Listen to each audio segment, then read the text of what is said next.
கிறிஸ்து இயேசுவுக்குள் அன்பானவர்களே, இயேசுவின் ஆசீர்வாத ஊழியங்களின் மூலம் அன்பின் வாழ்த்துக்கள். இந்த தொடர் தியானத்துல தேவனுக்கு எதிரிகளாக இருக்கக்கூடியவர்களையும், நாம் தேவனுக்கு பிரியமாய் இருக்கும்போது நம்மளுடைய எதிரிகள் தேவனுடைய எதிரிகளாக எப்படி மாறுகிறார்கள் என்கின்ற ஒரு தலைப்பின் கீழே நம்ம தியானிக்க இருக்கிறோம். இந்த நாளிலும் தியானத்திற்கென்று யாத்திராகம புஸ்தகம் 23வது அதிகாரம் 22வது வசனம்.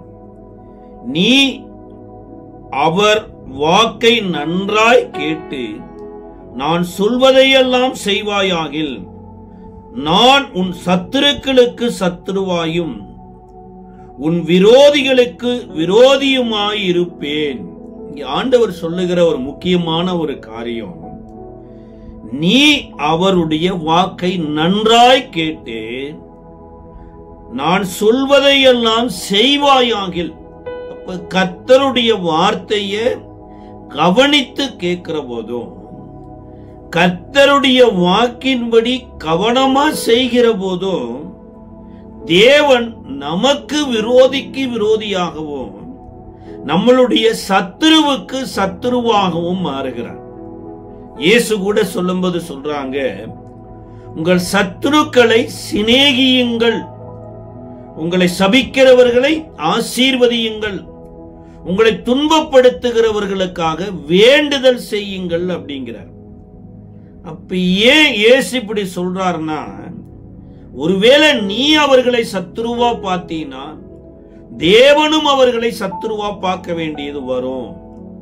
நீ அவர்களை விரோதியாய் பார்த்தீங்கன்னா அவர்கள் தேவனுடையவர்களாய் மாறாதபடி அவர்கள் தேவனுடைய விரோதிகளாய் மாறுவதற்கு வாய்ப்பு உண்டு என்று சொல்லிதான் எல்லோரும் தேவனை சிநேகிக்க வேண்டும், எல்லோரும் தேவனுடைய பிள்ளைகளாய் மாற வேண்டும் என்று சொல்லிதான் இயேசு அன்பையே தன் வஸ்திரமாய் தரித்திருந்து அதே அன்பையே நீங்களும் வஸ்திரமாய் தரித்திருங்கள் அப்படிங்கிறார். வேதாகமத்துல இப்படி தேவனுக்கு யாராவது எதிரியாய் மாறினாங்களா அப்படின்னு நீங்க வேதத்துல பாருங்களேன். அதாவது இஸ்ரவேலின் மக்கள் தேவனுக்கு பிரியமானபடி வாழ்ந்து தேவன் விரும்புகிற வழியில நடக்கிற போது எதிர்பாராத விதமாக மோவாப் தேசத்தின் ராஜாவாகிய பாலாக் பிலேயாம் எனப்பட்ட ஒரு தீர்க்கதரிசியை கூலி பொருத்தி இஸ்ரவேலரை சபிக்கும்படியாய் அழைத்து அனுப்புகிறார். முதலாவது சில தலைவர்கள் போகிறாங்க. அப்ப பிலேயாம் தேவன் எனக்கு அனுமதி கொடுக்காம ஒரு நல்லதோ கெட்டதோ நான் செல்லவும் மாட்டேன் சொல்லவும் மாட்டேன் என்று சொல்லி தடுத்து விடுகிறார். கர்த்தர் பிலேயாமை விசாரித்து நீ அவர்களோடு கூட போக வேண்டாம் என்று அன்று இரவு எச்சரிக்கிறார். அதன் அடிப்படையில பிலேயாம் போகல. மறுபடியும் இந்த பாலாக் ராஜா கனம் பொருந்தினவர்களை அனுப்பி இன்னும் விலை மிகுதியான காரியங்களை கொடுத்து அந்த ஜனங்களை சபிக்கும்படி வா என்று அழைத்தனுப்பும்படியாய் ஆட்களை அனுப்புறார். இந்த பிலேயாம் மறுபடியும் தங்க வைக்கிறாரு. அன்று ராத்திரியில கர்த்தர் மறுபடியும் பிலேயாமுக்கு தரிசனமாகி அவர்கள் அழைத்தா நீ புறப்பட்டு போய், இல்லை என்றால் போகாதே என்று தடுத்து விடுகிறார். ஆனால் அதிகாலையில இந்த பிலேயாம் அவர்கள் அழைப்பதற்கு முன்னர் புறப்பட்டு போய்விட்டதுனால கழுத எப்பொழுதும் போல போகாம வழி மாறி வயலுக்குள்ள போகுது. சுவரோரமா அவர்களுடைய காலை நெருக்குது. ஒரு இடத்துல கழுதை படுத்தே விடுகிறது. அந்த நேரத்துலதான் பிலேயாம் கழுதையை பலமா அடிக்கிறாரு, துன்புறுத்துறாரு. அந்த நேரத்துல உலக தோற்றம் முதற்கொண்டு அதுவரைக்கும் பேசாத கழுதை பிலேயாமினுடைய மதியீனத்தை குறித்து எச்சரித்து பேசியது. அப்படி இருந்த பிலேயாம் போய் மலைகளில பாலாக் ராஜா ஏற்படுத்தி வைத்த பலிபீடத்துல நின்று இஸ்ரவேலை சபிக்கும்படியா நிற்கிறாரு. ஆனா கர்த்தர் சாபத்திற்கு பதிலாக ஆசீர்வதிக்கும்படியான ஒரு சூழ்நிலையை கொடுத்தார். எல்லா இடத்திலையுமே ஒருவேளை அவர்கள் பள்ளத்தாக்கின் தேவனாய் இருப்பதனால இப்படி பிரச்சனை அவங்களுக்கு போகலன்னு மலைமலையா கூட்டிட்டு போனாலும், மலையிலிருந்து பிலேயாம் இஸ்ரவேலை சபிக்க பார்த்த போதும் அங்க பிலேயாமினுடைய நாவை கர்த்தர் திருப்பி இஸ்ரவேலை ஆசீர்வதிக்க பண்ணி விடுகிறார். இவைகளின் நடுவுல தான் பிலேயாம் இஸ்ரவேலின் மக்களின் மேல் இருக்கிற தேவனுடைய திட்டத்தை குறித்து சொல்லுகிறார். அதை குறித்து என்னாகம புஸ்தகம் 24வது அதிகாரத்தினுடைய 8வது வசனம் சொல்லுகிறது. என்னாகம புஸ்தகம் 24ஆம் அதிகாரத்தினுடைய 8வது வசனத்துல, தேவன் அவர்களை எகிப்திலிருந்து புறப்பட பண்ணினார், காண்டாமிருகத்துக்கு ஒத்த பலன் அவர்களுக்கு உண்டு, அவர்கள் தங்கள் சத்துருக்களாகிய ஜாதிகளை பட்சித்து அவர்கள் எலும்புகளை நொறுக்கி அவர்களை தங்கள் அம்புகளாக எய்வார்கள்.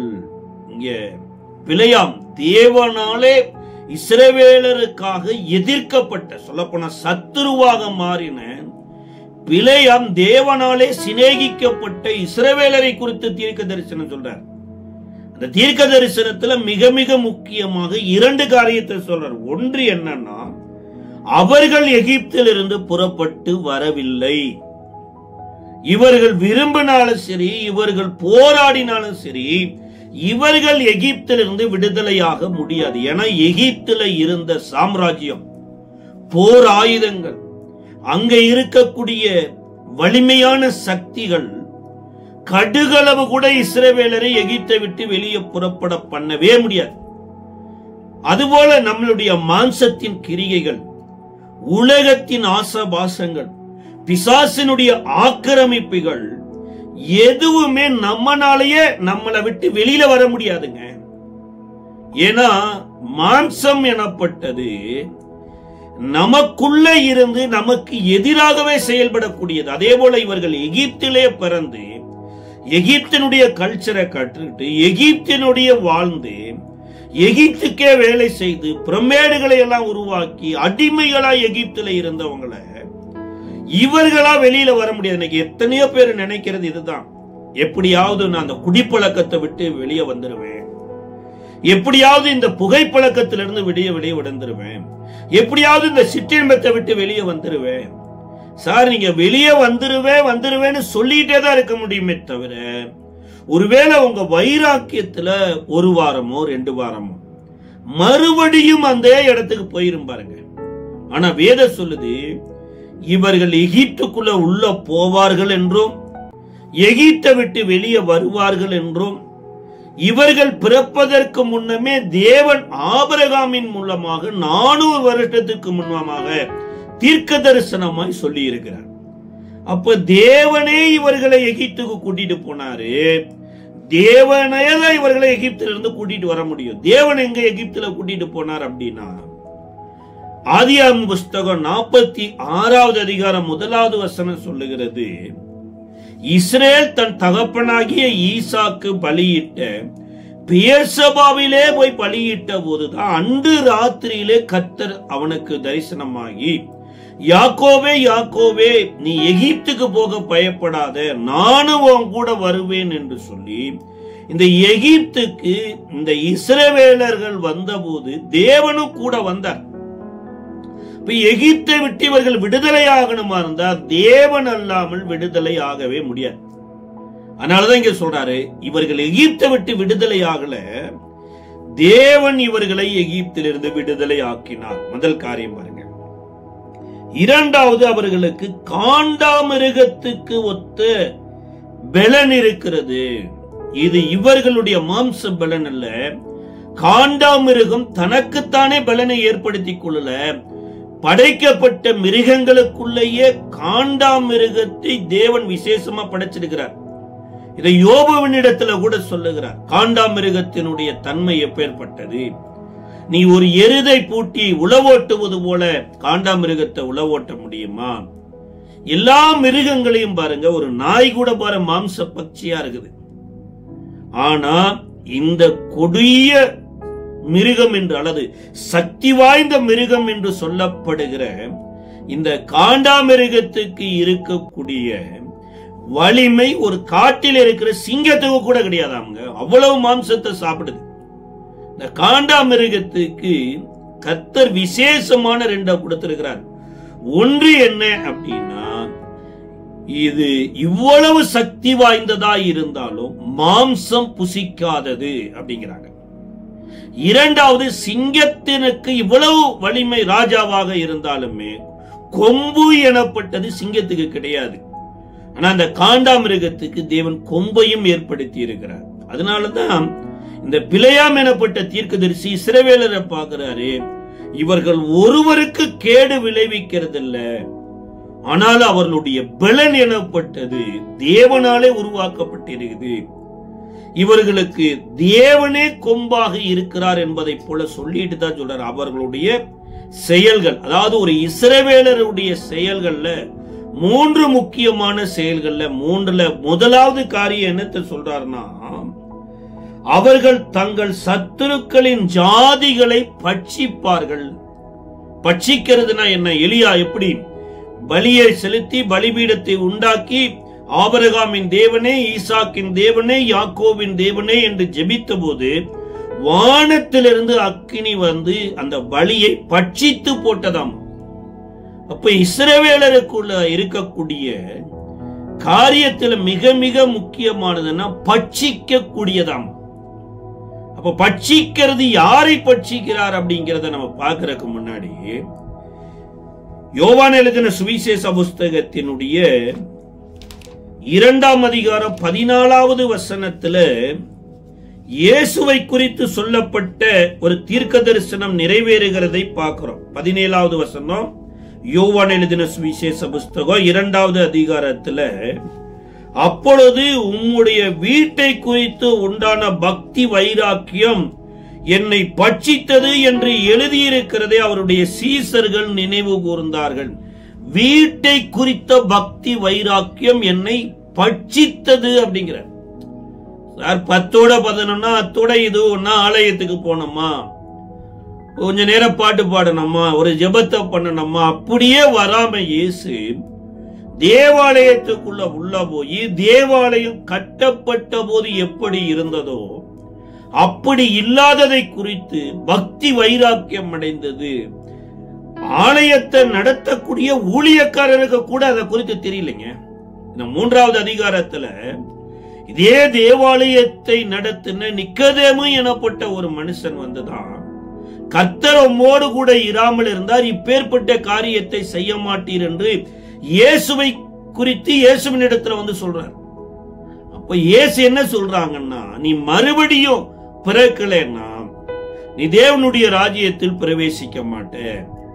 ஒருவன் ஆவியினாலும் ஜலத்தினாலும் பிறவாவிட்டால் தேவனுடைய ராஜ்யத்தை காணவே மாட்டான் அப்படிங்கிற.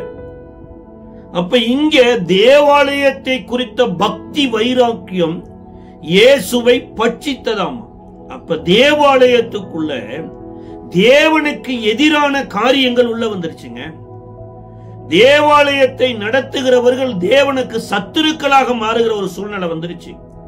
தேவாலயத்தில் தொழுது கொள்ளுகிறவர்கள் தேவனுடைய எதிரிகளைப் போல மாறக்கூடிய ஒரு சூழ்நிலை வந்துருச்சு. அப்படி இருக்கக்கூடாது. தேவாலயம் தேவனுடையது, தேவாலயத்துக்கு வருகிறவர்கள் தேவனுக்கு பிரியமானவர்கள் என்பதை இதை உணர்த்தும் வண்ணமாக தான் இங்க ஒரு காரியத்தை செய்யறாரு. இந்த சம்பவத்தை நல்லா வாசிச்சு பாருங்க. தேவாலயம் எனப்பட்டதுக்குள்ள புறா விற்கிறவர்கள் உள்ள வந்துட்டாங்க, ஆடு மாடு விற்கிறவர்கள் உள்ள வந்துட்டாங்க. ஆலயம் எனப்பட்டது வியாபார ஸ்தலமா மாறுது. இன்னி கொஞ்ச காலத்துல கல்லர் குகையா மாறிடுச்சு. அதை ஆண்டவர் வெறுத்து இந்த ஆடு மாடு புறாக்கள் அனைத்தும் தேவாலயத்துக்குள்ள உள்ள வருவது தப்பு இல்லைங்க.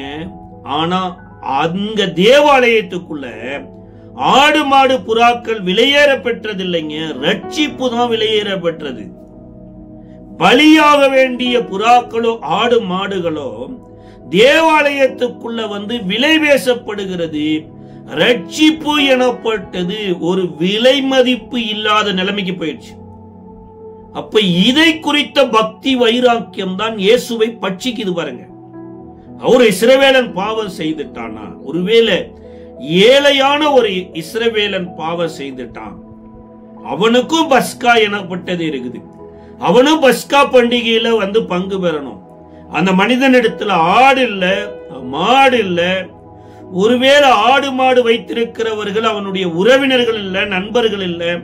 ஆனாலும் அவன் பிறப்புல இஸ்ரவேலன் ஆயிட்டான்னா அவனுடைய ரட்சிப்புக்காக கர்த்தர் காடுகளில் புறாக்களை தேவன் உருவாக்கினாராமா.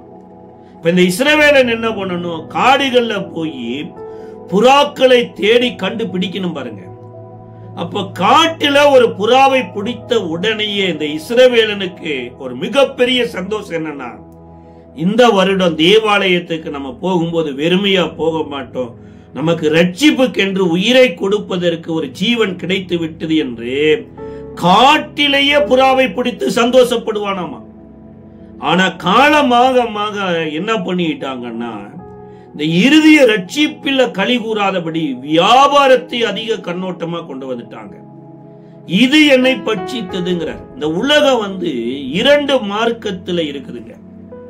ஒன்று விசுவாச மார்க்கம், இன்னொன்னு வேசி மார்க்கம்.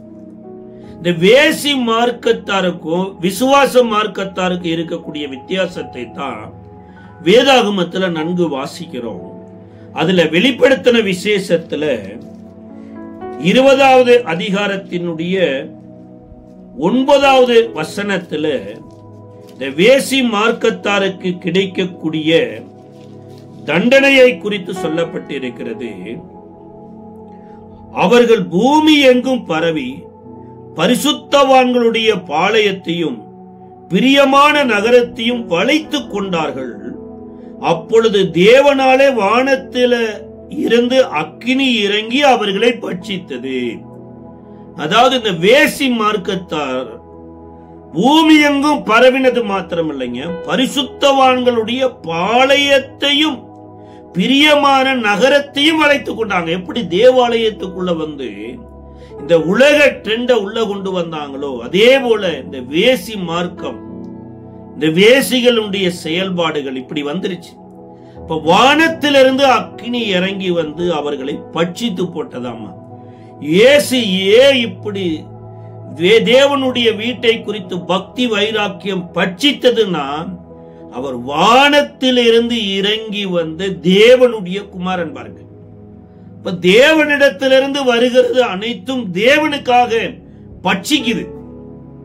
தேவனற்று வாழுகிற அனைத்துமே தேசத்தோடு கலந்து ஓடுது பாருங்க. இப்ப இன்றைக்கு உங்களுக்குள்ள எனக்குள்ளையும் எழுத்தின்படி தேவாலயத்துக்குள்ள இருந்த தேவனுக்கு பிரியமில்லாதவைகளை வெளியே துரத்தும்படி பக்தி வைராக்கியம் இயேசுவை பட்சித்ததுன்றான். ஆவிக்குரிய சரீரமாகிய நம்மளுடைய சரீரம் ஆலயமாய் இருக்குது. இப்ப ஆவியாய் இருக்கிற தேவனாலே நாம் மகிமையின் மேல மகிமை அடைந்து மறுரூபமாகிறோம். அதனாலதான் பவுல் ஒரு இடத்துல சொல்றாரு, ஆவியினாலே மாம்சத்தின் கிரியைகளை அழித்தால் பிழைப்பீர்கள். அப்ப வியாபாரத்துக்கென்று சில காரியங்களை தேவன் நமக்கு கொடுக்கலைங்க, நமக்குள்ள இருக்கக்கூடிய மாம்சத்தின் கிரிகளை அழிப்பதற்கு கொடுத்தார். இன்றைக்கு அநேகருடைய ஆவிக்குரிய ஸ்ட்ராட்டஜி என்னன்னா, பிரதர் அவர் நல்ல தீர்க்க தரிசனம் சொல்லுவாரு, நல்லதுதாங்க. அவர் ஜெபம் பண்ண அநேகருக்கு விடுதலை வருங்க, அதுவும் நல்லதுதாங்க. ஏங்க அவர் ஜெபம் பண்ணார்னா அநேகருக்கு சுகம் உண்டாகுங்க, அதுவும் நல்லதுதாங்க, தப்பு கிடையாதுங்க. ஆனா ஆவியானவர் எனப்பட்டவர் அவரவருக்கு ஊழியம் செய்வதற்கு முதல்ல கொடுக்கப்பட்டாருங்க. இரண்டாவது தான் வெளியில அந்த ஆவியினாலே விடுதலை எனப்பட்டது வரணும். இதுதான் இயேசு பேதுருவுக்கு ஊழியத்தை கொடுப்பதற்கு முன்பாகவே, நீ குணப்பட்ட பின்பு உன் சகோதரனை ஸ்திரப்படுத்து அப்படின்னா. விடுதலையை கொடுத்துடலாம், தீர்க்க தரிசனத்துல சொல்லிடலாம், சுகம் அளிச்சிடலாம். ஆனா என்னுடைய உள்ளான மனிதன் தேவனுக்கு பிரியமான ஒரு வாழ்க்கை வாழணும் பாருங்க. அதான் சிருஷ்டித்தவருடைய சாயலுக்கு ஒப்பாய் மாற வேண்டும். அப்ப சிருஷ்டித்தவருடைய சாயலுக்கு ஒப்பா மாறணும் மாதிரிதான் முதலாவது ஏதேன் தோட்டத்துக்கு மனிதனை தேவன் கூட்டிக் கொண்டு வருகிற போது மனிதன் தேவனுக்கு எதிரியும் கிடையாது, தேவன் மனிதனுக்கு எதிரியும் கிடையாது. மனிதன் தேவனுடைய ராஜ்யத்துக்கு எதிரானவன் கிடையாது. மனிதன் தேவ ராஜ்யம் மனிதனுக்கு எதிரானதும் கிடையாது. தேவன் எப்படி அரசாட்சி செய்யணும்னு விரும்பினாரோ, தேவன் எப்படி பூமியை ஆளுகை செய்ய வேண்டும் என்று விரும்பினாரோ, தேவ ஆவியை மண்ணாய மனுஷனுக்குள்ள ஊதி ஜீவாத்மாவாக்கி ஏதேன் தோட்டத்தில் தேவனை போல அமர்த்தப்பட்டவர் தான் இந்த மனிதன். அதனாலதான் யாத்திராகமம் 23:22 சொல்லுது, என் சொல்லுக்கு செவி கொடுத்து என் வார்த்தையை கவனித்து அவைகளின்படி செய்வாயாகில் அப்படிங்கிறார். அப்ப இது வேசி மார்க்கத்தை நம்ம இனங்கண்டு கொள்ளுகிற நாம விசுவாச மார்க்கத்தையும் இனங்கண்டு கொள்ளணுமாமா. அப்ப விசுவாச மார்க்கத்தில் வரக்கூடிய ஒரு பர்சனை குறித்து எபிரேயருக்கு எழுதின நிருபம் 11வது அதிகாரத்தினுடைய 22வது வசனம் சொல்லுகிறது, விசுவாசத்தினாலே யோசேப்பு இஸ்ரவேல் புத்திரர் எகிப்தின் தேசத்தை விட்டு புறப்படுவார்கள் என்பதை பற்றி தன் அந்திய காலத்தில் பேசி தன் எலும்புகளை குறித்து கட்டளை கொடுத்தான். அது எகிப்து தேசத்துலங்க மிகப்பெரிய உயர் பதவியில இருக்கக்கூடிய யோசேப்பு எகிப்து தேசத்துக்குள்ள எப்படி போனார், எகிப்து தேசத்தில் அவருடைய வாழ்க்கையில ஏற்பட்ட பயிற்சிகள், தேவன் அவரை புடமிட்ட காரியங்கள் எல்லாம் ஒரு பக்கம் இருக்குதுங்க. ஆனா தேவனாலே எகிப்தினுடைய அதிபதியாய் மாறினதுக்கு அப்புறம் இந்த எகிப்தில இருக்கக்கூடிய மனிதர்களை போல வாழாம, எகிப்தின் மனிதர்களே நீங்கள் என்னை போல வாழுங்கள் என்பதற்கு ஒரு மாதிரியான ஒரு வாழ்க்கை வாழ்ந்திருக்கிறார். இதைத்தான் சொல்லப்படும். இதுதான் விசுவாச மார்க்கம். நான் எகிப்தில வாழ்றேன், ஆனா எகிப்து நான் வாழல. நான் உலகத்துல வாழ்றேன், நான் உலகத்தானா வாழல.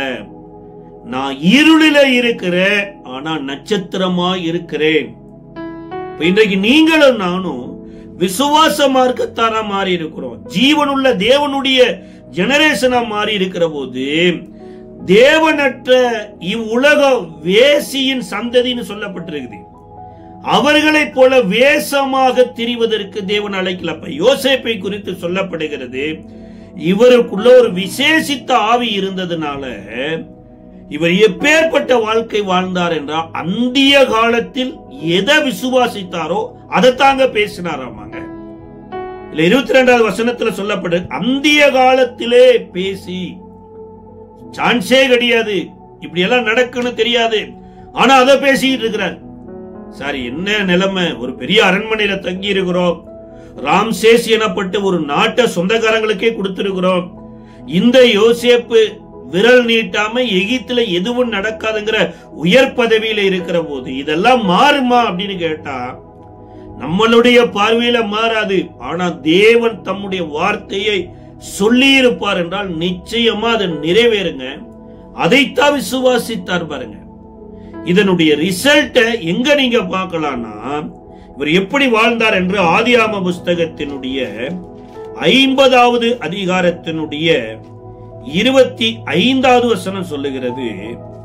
யோசேப்பினுடைய வாழ்க்கை ஆதியாகமம் 50வது அதிகாரத்தினுடைய 25வது வசனத்துல, தேவன் உங்களை சந்திக்கும் போது என் எலும்புகளை இவ்விடத்திலிருந்து எடுத்துக்கொண்டு போவீர்களாக என்றும் சொல்லி யோசேப்பு இஸ்ரவேல் புத்திரிடத்தில் ஆணையிட்டு கொண்டான். யோசேப்பு 110 வயதுள்ளவனாய் மரித்தான். அவனுக்கு சுகந்த வர்க்கமிட்டு எகிப்து தேசத்தில் அவனை ஒரு பெட்டியிலே வைத்தார்கள். சரி, நீங்க விரும்புறது நீங்க வாழ்ற போது மாத்திரம் நடக்காதுங்க. நீங்க விரும்புறது நீங்கள் மரித்தாலும் நடக்கும்.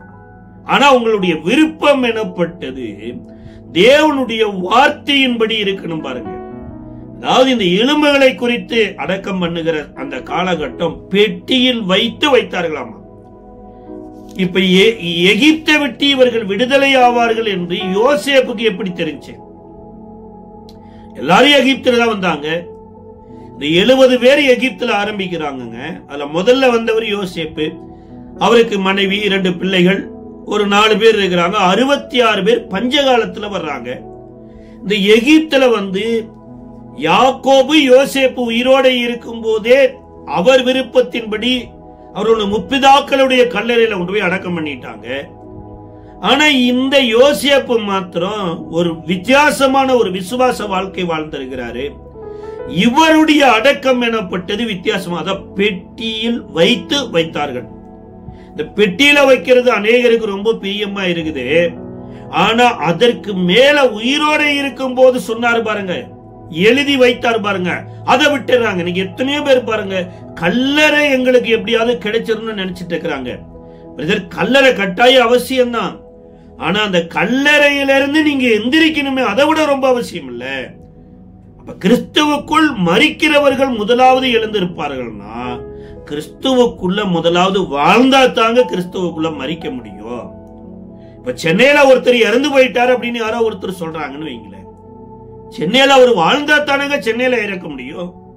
இவருடைய கோயம்புத்தூர்ல வாழ்ந்து கொண்டுட்டு இருந்து சென்னையில இறந்துட்டார் அப்படின்னா அது ஒரு பொய்யான தகவலாத்தான் இருக்கும் பாருங்க.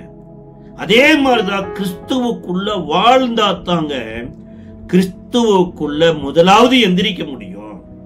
அதை யோசேப்பு தேவனுடைய வார்த்தையை உள்வாங்கினாரு, தேவனுடைய ஆவியை பெற்றிருந்தாரு. எப்படி தேவனுடைய வார்த்தையை உள்வாங்கினார்னா, ஆதியாகமம் 15வது அதிகாரத்துல ஆபிரகாமின் இடத்துல தேவன் தீர்க்க தரிசனம் சொன்னார். உன்னுடைய சந்ததி அந்நிய தேசத்துல 400 வருட அடிமைகளாயிருக்கும், பின்பு வெள்ளியோடு பொன்னோடோ புறப்பட்டு இந்த இடத்திற்கு கானான் தேசத்துக்கு வரும் என்று சொன்னாரு. அதை விசுவாசித்தாரு. அதை ஈசாக்குக்கு கற்றுக் கொடுத்தாரு. ஈசாக்கு யாக்கோபுக்கு கற்றுக் கொடுத்தாரு. யாக்கோபு 12 பிள்ளைகளுக்கு கற்றுக் கொடுத்தாரு. ஆனா 12 பேரும் விசுவாசிக்கல. இந்த யோசேப்பு அதை விசுவாசித்து தான் சொல்றாரு அந்திய காலத்துல. இதனால அவர் வாழ்ந்த வாழ்க்கை பாருங்க, அப்பா அம்மா கிடையாது, அண்ணன் தம்பி கிடையாது, இன்னும் இந்த நாட்கள் இருக்கிற மாதிரி தேவாலயங்கள் கிடையாது, தேவனுடைய ஊழியக்காரர்கள் கிடையாதுங்க, யாருமே இல்லைங்க. ஆனா தேவன் எனப்பட்டவர் ஒருத்தர் இருக்கிறாரு. நான் செய்கிற எல்லா காரியத்தையும் தேவன் எனப்பட்டவர் பார்க்கிறாரு என்று சொல்லி எகிப்து தேசத்துல எவ்ரி செகண்டுங்க தேவனற்ற வாழ்க்கை வாழாம தன்னை காத்து கொண்டார். போத்திபாருடைய மனைவி கூட எவ்வளவோ முயற்சி பண்ணி இருக்கிறாங்க. ஆனா யோசேப்பின் வாயில வந்த ஒரு வார்த்தை என்ன தெரியுங்களா? நான் தேவனுக்கு விரோதமாய் பாவம் செய்வது எப்படி? இதுதாங்க. ஏதோ போனோமா, கோயிலுக்கு போனோமா, நல்ல செய்தியை கேட்டோமா, நல்ல பாட்டு பாடணுமா, கோயில்ல தேவனை ஆராதித்தோமா, மனநிறைவோடு வந்துட்டோமா, அது அல்ல விசுவாசம் மார்க்கம். என் தேவன் இல்லாமல் ஒரு மண்ணும் இல்ல, ஒரு கல்லும் இல்ல. என் தேவன் இல்லாம என் முடி கூட கிடையாதுங்க. எவ்ரி செகண்ட் என் தேவன் இருக்கிறார் என்கிறது, இதுதான் விசுவாசம் மார்க்கம். இதனுடைய ரிசல்ட் என்ன? ஒரே மனைவிக்கு புருஷன் 2 பிள்ளைகளையும் தன்னுடைய தகப்பனிடத்துல கூட்டி கொண்டு போய் ஆசீர்வாதமா இருந்தது மாத்திரமல்ல, என் சந்ததியும் ஆசீர்வாதமா இருக்கணும்ன்ற தகப்பனிடத்துல ஆசீர்வாதத்தை வாங்கினாரு. மத்த 11 பேருக்கு பிள்ளைகள் பிறந்ததுங்க. 11 பேரும் அப்பாவின் இடத்துல ஆசீர்வாதத்தை வாங்க கூட்டிட்டு போகல. அது மாத்திரமல்ல, நாடே வந்து இவரிடத்துல எல்லாத்தையும் கொடுத்துச்சுங்க. எகிப்தினம் இருக்கிற மக்கள் நிலம் போலம் எல்லாத்தையும் கொடுத்தாங்க. ஒரு சென்ட் நிலம் கூட இந்த யோசேப்பு தான் பேர்ல எழுதவே இல்லை. ஏன்னா இவருடைய சொந்த ஊர் எனப்பட்டது தெரிஞ்சிருச்சு. இப்படி வாழ்வதனால நான் அந்த நாளை நான் மிஸ் பண்ணிடுவேன் என்று விசுவாசிச்சுதான் இது எதையுமே பண்ணல. கடைசியா அந்த யோசேப்பு தன்னுடைய மரண காலத்துக்கு முன்னாடி எல்லாருக்கும் மாதிரியாய் வாழ்ந்தது இல்லைங்க. எல்லாரும் எகிப்தை விட்டு போகும்போது வெள்ளியோடு பொண்ணோடும் போனாங்க. ஆனா யோசேப்பு படுக்கும்போது ஒரு வார்த்தையை எழுதி வச்சுட்டு படுத்ததுனால யாத்ராம புஸ்தகத்தினுடைய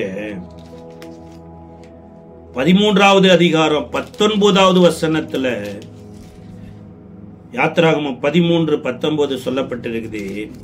இஸ்ரவேல் மக்கள் எகிப்தை விட்டு புறப்படுறப்ப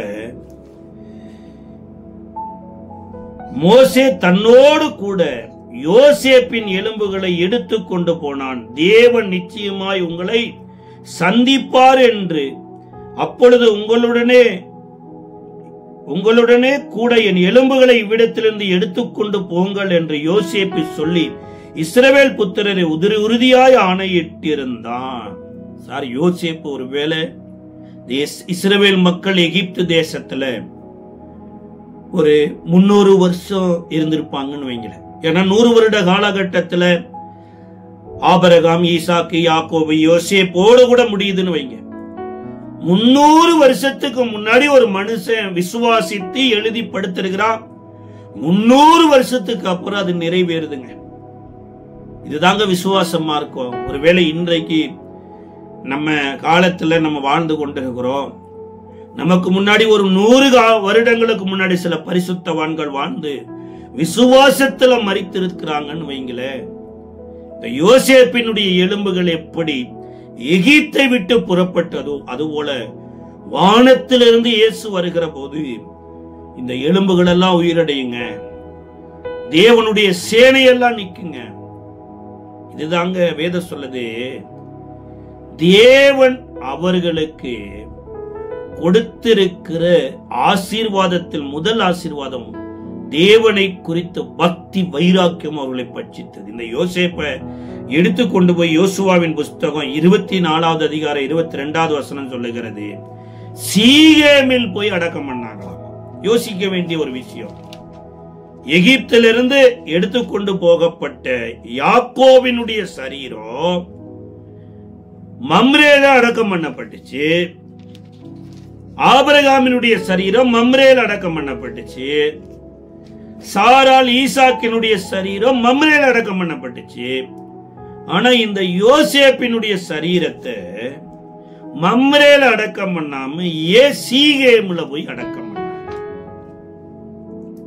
அப்ப இயேசுவினுடைய உயிர்த்தெழுதல் எனப்பட்டது இவருக்கும் அதுக்கும் சம்பந்தமில்லாத இடம் மாதிரி தெரியுது பாருங்களேன்.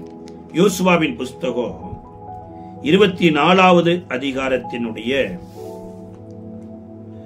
24ஆம் அதிகாரம் 32வது வசனத்தை வாசிக்கிறோம்.